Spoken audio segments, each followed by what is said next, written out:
Cool. What's your name? Sorry. Alistair? Yep. So this is you. Okay.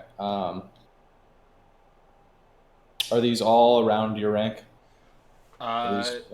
Dribs and is a little bit higher, and the Tasix a little bit more higher.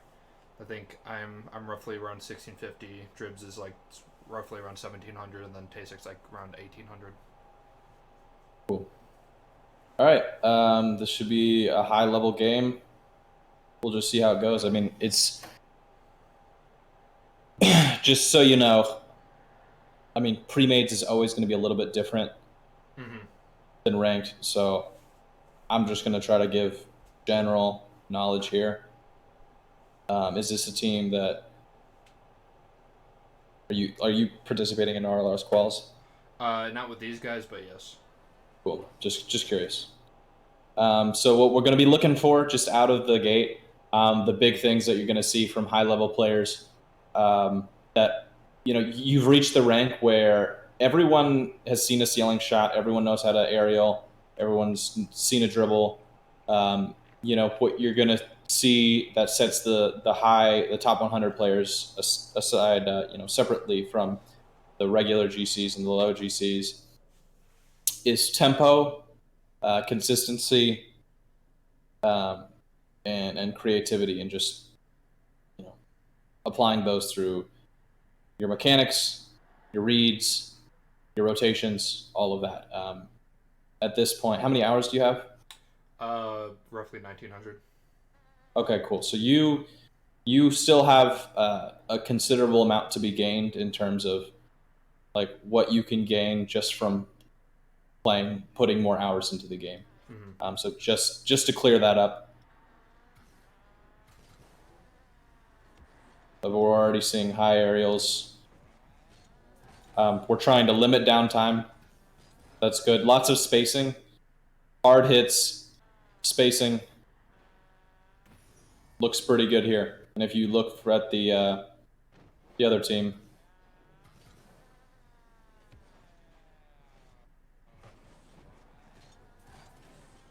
right here, two of them moved up to like quarter field, midfield.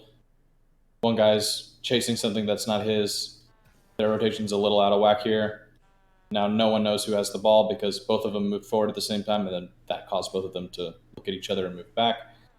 Obviously, this is nothing you're doing wrong or anything.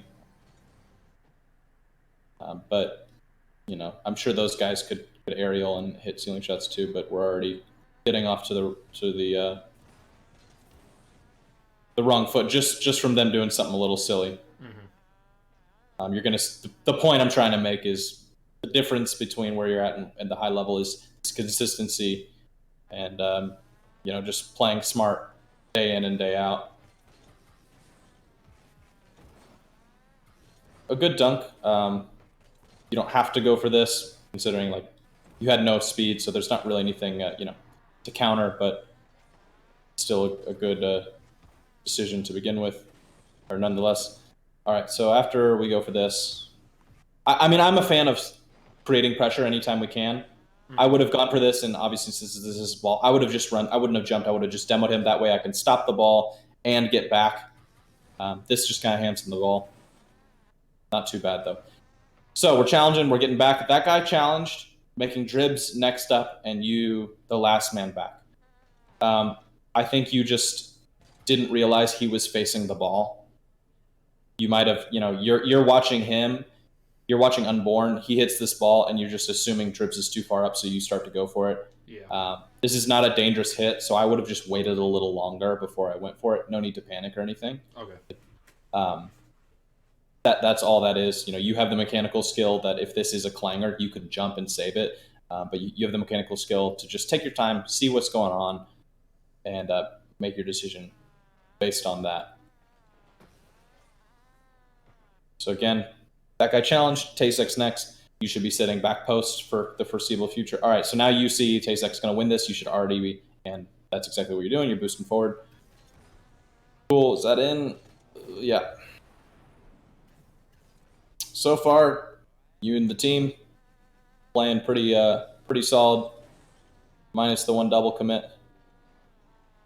All right, so everyone's position's fine there. The decision to do this is fine. If you look, that guy wasn't playing backboard, and JP was in the corner, so you did have the option to clang that. This is a slower play. Nothing wrong with it. I mean, the pass went right to your teammate, whether it was because he met where you were hitting it or you went to where he was. Not really relevant. Either way, it worked. But just so you know the options there, I wouldn't be surprised to see a pro player just in this spot. Something that they do that not a lot of other people do is they make this read right now and see what is he doing, and then they make their decision. He went corner, he went net, no one's on backboard. I wouldn't be surprised to see a better player boom that. For that reason right there. That's just an easier save for the defense. Good, getting back. Got a turn here. This just was a kind of a little bit of an inefficient turn. Yeah, I would say. I think it seems like you already kind of a little wider there. Yeah, you would have been fine. Where was Dribs doing? Okay, so yeah, he didn't want to get in the way. He was just trying to play, hey, he's got net, I'll get backboard or everything. So that makes sense what he was doing too.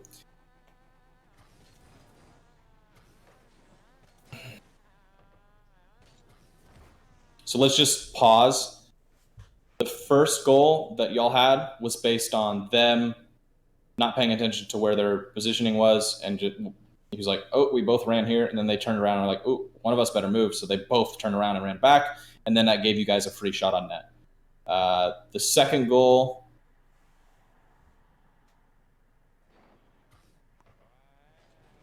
again, one person goes for ball, second person's just sitting directly under it, too far forward, and the third person's not back. Another just positioning error. And then the goal that happens here, just a little bit of a weird area where you just turned around and made a slightly off rotation. So we're already seeing the theme of it's just marginal mistakes that are the difference. Just pass this. Yeah.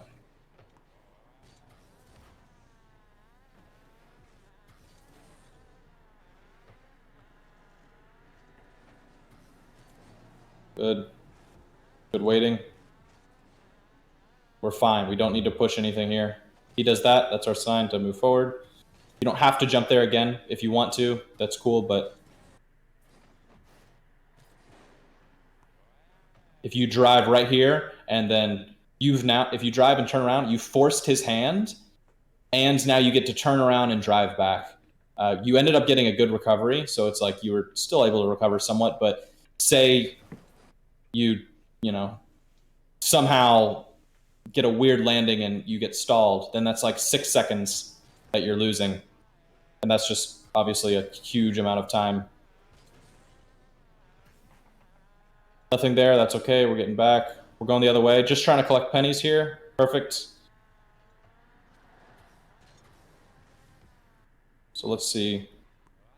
Once he does that, it's just a very unpredictable touch. I don't think there's anything to be gained from that. I think you're in the right spot. I really like the way you're being patient. For the most part, everything you're trying to do is simple.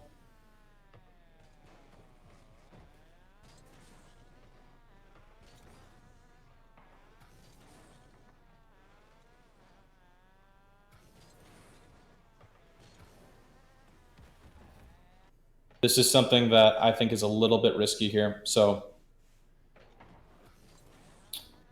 Cribs hits the ball. Tasek is going to see if there's something he can contest. This is very clearly going right to the other team. No one has any business really 50ing this. Tasek realizes that, so he flips off. And the problem with you going for this now is if he opted to boom that instead of doing that, Dribs just did that flying wall hit. He might have only had enough boost for that. Oh, look at that. He's way over there. If he booms this, instead of doing that, there's no one to do any sort of defense there. If I'm you, I see that he's out of the play. Tasek's going up, so that means I'm the only one to defend. And especially since the ball's going right to them, I don't need. No one needs to pressure. No one needs to do unnecessary pressure or you don't need to move forward here. This is the touch he just made is not a dangerous touch at all. So what I'm trying to articulate is there's just no need to go for a risk here. A lot of the time, what happens is what just happened there, where it worked out, but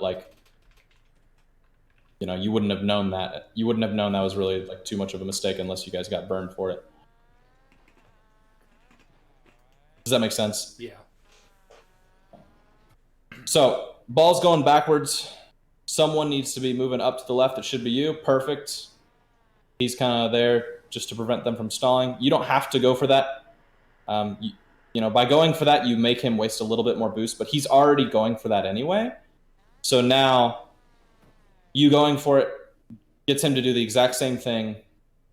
Very low chance of success there. Mm-hmm. And now you're out of the play for 1, 2, 3, 4, 5, 6, 7. Look how many, the ball bounces a little left and a little right instead of where it bounces, and they scored there just because of the risk that you took. You know what I mean? Mm-hmm. I don't know if you're getting a little antsy or anything, but okay. Rotation's looking pretty good. 2 people went. This should be an open net. Great.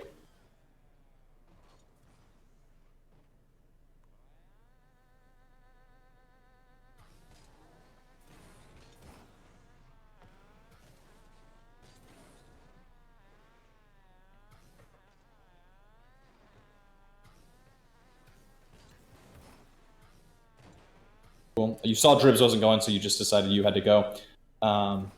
This goal happens. I think Dribs just had 10 boost, and he didn't trust himself. So just like how you jumped and double committed at the beginning of the game, Mm-hmm. he has 10 boost. He sees this shot, and he just respects it too much. He's like, this is going to be like a clanger, and then just pre-jumps it, which would have been, it ends up being a shot that he definitely could have saved, but he just waited.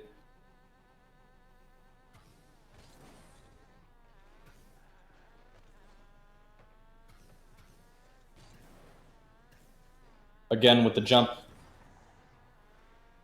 obviously you can't go back in time and change the decision you made, but I'm just trying to point out the high risk versus high reward.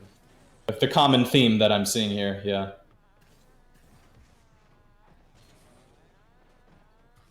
Go.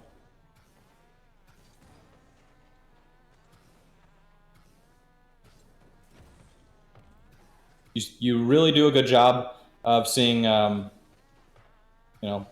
for the most part, you do a pretty good job of rotating, as well as your team. Your problems don't stem from that area. I'm gonna look for a play here. Doesn't work out, that's okay. The idea was a good idea. Nothing you could have done there. You heard his engine, so you thought he was going, so you looked and waited.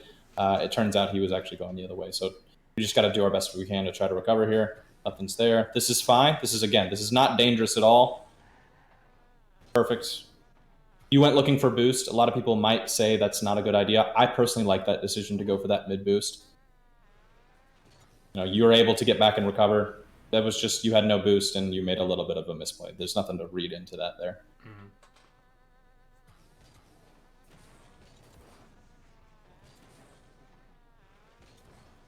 And we're going to go back through a second time and look exactly the stem of every single goal, the reason why y'all lost.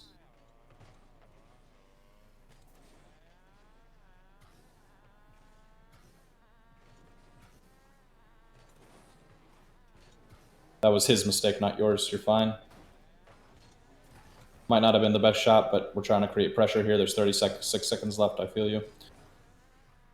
Good, we're getting back. He hits the ball. I like this decision to wait. You don't have to jump there. You could let this just pause right here. Let that bounce right off the thing, and then you dribble and go the other way.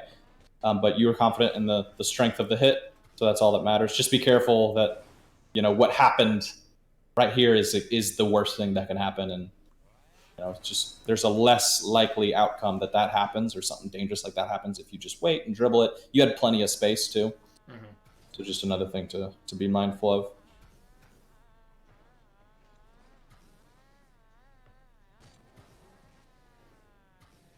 It's fine. Right, people are whiffing now.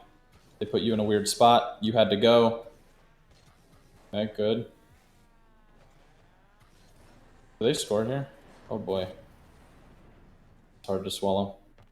Okay. Let's take this back, see exactly what's going on. Okay, I think Unborn bumped Dribs. Just want to just see exactly what happened. No, he just went.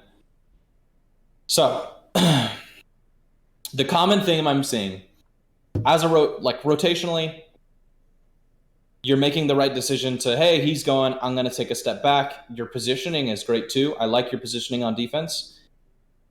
The problem comes from both you and your teammates is not being patient and just pulling the trigger. You're double committing on something before seeing exactly where your team is.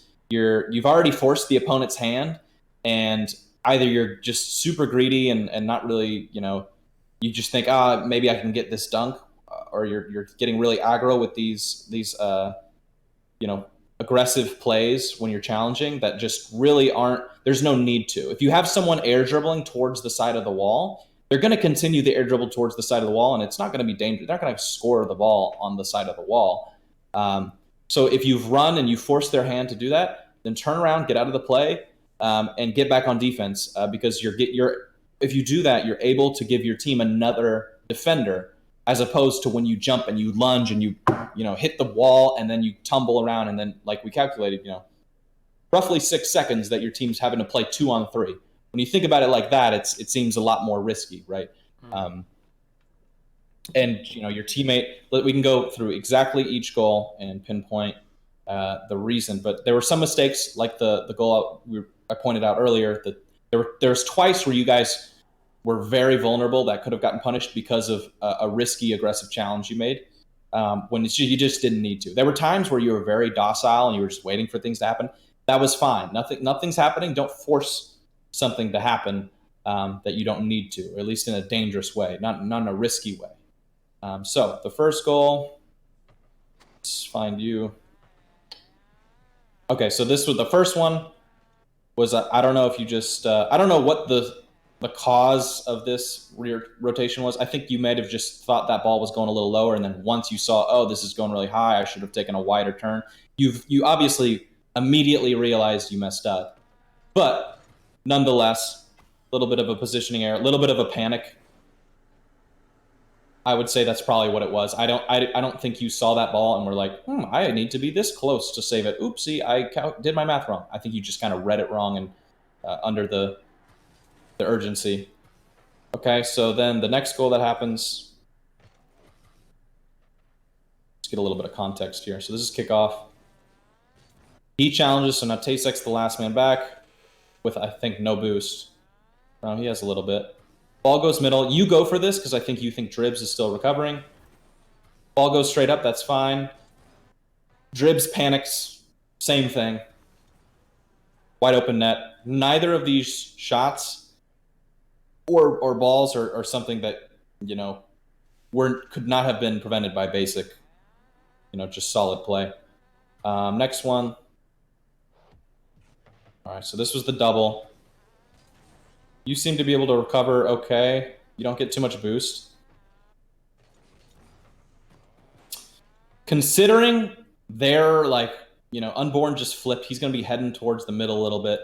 Purpose is going to be coming towards our side a little bit. The ball's going in a very, very safe direction to a very safe location in our corner. By stopping this, now you just gave them the ball. This is just another thing where it's like, hey, be patient. This is, we actually want this to go right towards our teammate. He turns around, grabs boost, pops, that goes the other way. And I think you just got too set on what was happening right in front of you without thinking, hey, you know, we actually want this to happen. It's not dangerous. Again, the idea is, hey, this is not dangerous. Let's just let it happen. Let's not do anything that's going to mess things up. So because you hit it, and Tasek, I mean, Tasek, I'm pretty sure he probably turned off camera right about around here, so he probably didn't see it. Yeah, so he turned off camera. The ball did that after he had already decided to go for boost, even though his camera said otherwise. But obviously, that's the decision he made. So once he did that, he's caught in a weird spot. He didn't want to lunge and put himself out of position, so he's turning around here, which isn't a bad decision. And he's trying to give you room to come forward because he didn't want to. He didn't want you. He didn't know if you were going to go, so he didn't want to get in your way. Nothing ends up happening, but their shooter is ready there. Again, he hits that ball. We're okay with this. Let's just get into position.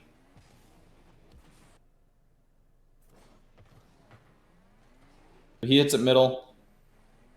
He panics. He doesn't look to see what JP's doing, and he just jumps. So he gets this weird. Now he has very little boost and is out of the play. Next man gets beat on a pinch, and then because you have no boost, you whiffed. So a panic from you that originally gave them back the ball. Then it was like this weird recovery phase. And then Tasek jumped and panicked.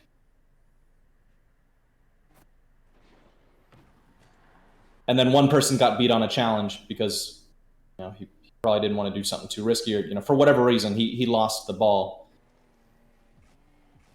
And I don't know if you could have gotten that, but either way, we can see why this, the overarching theme you can see there is if you give one team possession in the other team's half, eventually they're going to score it, right? If I were to tell you that for 4 minutes my team will have possession, and for 1 minute your team will have possession, without knowing anything about how good we are, just statistically, it's more likely that your team or my team's going to win that ball, win the game. So looking at it from that perspective, you can see how these panic mistakes are causing all these goals, and it's just not trusting yourself, not taking a little time, maybe not being aware of what the opponent is doing. One thing I see a lot in these panic mistakes is people are jumping at balls that they might, like this one, for example. If you look at Tasek, when this happens, he doesn't jump here because he sees JP's running away and I think I can shoot on the goal right now. He's jumping because he has no idea where JP is and he thinks he just has to jump. Does that make sense? So he's making his decision on no information at all. So if I were to ask him, if I'm hiding where JP is and I'm giving him a test and I'm going, hey, is the right play here to wait for it or jump? He goes, well, I have no idea. How can I make that decision? He has to guess. But if you look at where JP is before you make this decision, not only can you kind of be like, oh, he's going that way, that means I have a little bit of time, or he's challenging, that means I have to go now. Not only can you make a decision, but even if you make the wrong decision, maybe you go, he's pretty far away, even though he's kind of turned around, but I think I have time. Oh, noops, I got dunked. Now, because I used information that I was given instead of guessing, now I can say, oh, I guess if he's that far away, that's still a dangerous distance. I need to, adjust and correct. And so you'll actually you'll improve and make the right decision the next time. So this is just a negative thing in many ways, but the first 3 goals were definitely, that's what it was. Then this last one, see if we can find the beginning of this possession. Still getting rained on. Okay. And I'm going to just watch this from his perspective because it doesn't really matter exactly. I'll still be able to see who does what. He gets a weird hit, gets beat. It's a weird touch. You go for that pinch. Now everyone on your team has no boost and is jumping for the ball. Other team is choking. Someone needs to go. He wastes a challenge there. He just kind of, this right here, he should have just waited and then jumped instead of wave dashing. Dribs, after this happens, is in a weird spot because, again, he's having to dive for the ball. He has no boost. He's just trying to save the ball because it's kind of chaos. That's why he's out of position, and that's what causes him to make this hit completely laterally. They have good spacing, and they have all your boosts, so they're able to just, like, you know, hit the ball and create some pressure. You go up to stop it.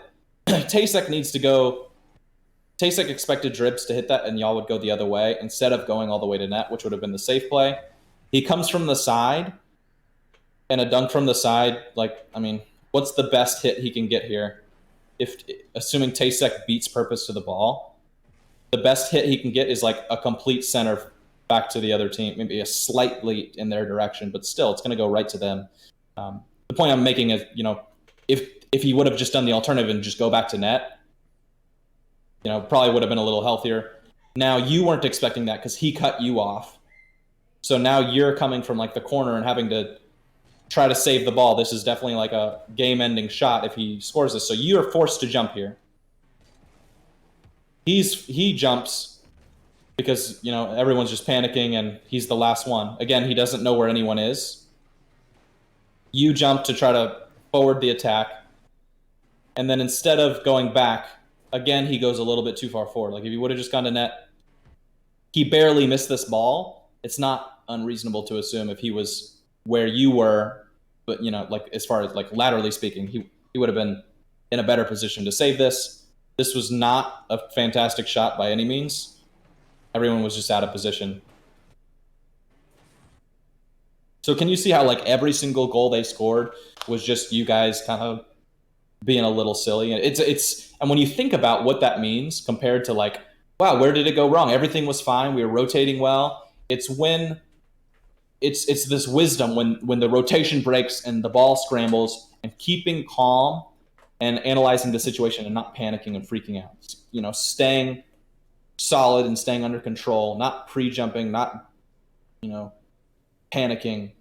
I feel like I've exhausted the point. You get what I'm saying? Yeah. This was very simple as far as like what lost y'all this game. They just played more solid. They did to their credit, they did a good job. If you go back and watch, they choked y'all for several minutes. Especially this last possession was very long. They made adjustments at the beginning of the game. They were doing some silly stuff, and then they got it together. Their spacing was good. They were rotating deep, stealing boosts, getting out, getting at many different angles of the court or the field, so that when the ball gets crossed, they're the first one there, and they're able to keep a good pressure. They didn't take a bunch of risks. All their goals were just solid,